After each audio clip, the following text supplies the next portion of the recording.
Welcome to the Van Life Roadmap, Barefoot Theory's free online course all about van life. Join me as I share everything I've learned over 4 years of living on the road, so you can take off in a van you love and never look back.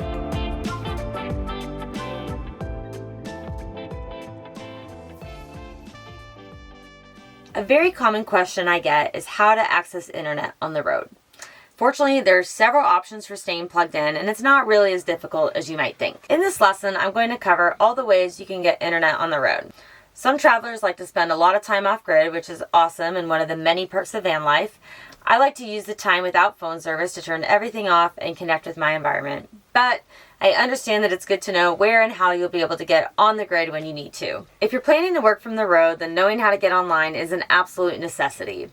Internet is also a game changer for easily being able to find parking, water fills, laundromats, Wi-Fi, and directions, as well as things to do. I have a thorough blog post written about internet solutions from the road, which I'll link to in the resources section for you to check out. But for now, let's talk about your options. Using your cell phone data plan is the easiest and most cost-effective method to get internet when you live in a van. Smartphones have a hotspot capability, which allows you to tether devices to your phone, utilizing your phone's data plan as internet for your other devices. Depending on your carrier, reception quality varies across the country. There's an app called Open Signal you can download, and it allows you to see the signal strength of wherever you're heading. It's an interactive map that shows you where your carrier has signal and how strong it is. It's a great tool for remote workers that will help you plan ahead and find a nice office with a view. The second option for cellular data plans is to purchase a mobile hotspot device. These small devices work similarly to your phone's hotspot. They can run off the same plan as your cell phone, in fact, or you can purchase a separate data plan depending on your carrier. The advantage of a separate hotspot is that multiple people can use the hotspot connection at the same time. When using your phone's hotspot or hotspot device, it's important to know that you will need at least a 3G connection in order for it to work, which is still pretty slow.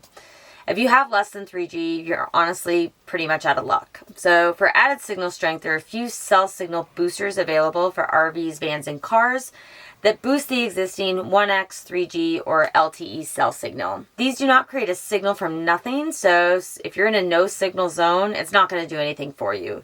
It only works if there's some signal, and it will take that signal and boost it a bar or two.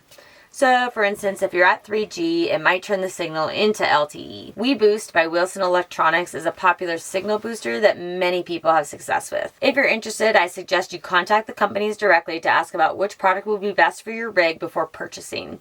Some of them require more advanced installs, so you'll want to consider this as you're building out your van. And they typically run about $400 to $600. Public Wi-Fi is another option for staying connected on the road. Typically coffee shops, libraries, Walmarts, and grocery stores all have free Wi-Fi for their customers. These are all great options, but if you're frequenting coffee shops for Wi-Fi, the beverage bill adds up pretty quickly. So you'll need to weigh the options between just upgrading your data plan and having coffee shop expenses. Libraries are the best bet for a reliable, fast, and free connection. Plus, you might meet some locals from the community, which is half the fun of traveling through new places.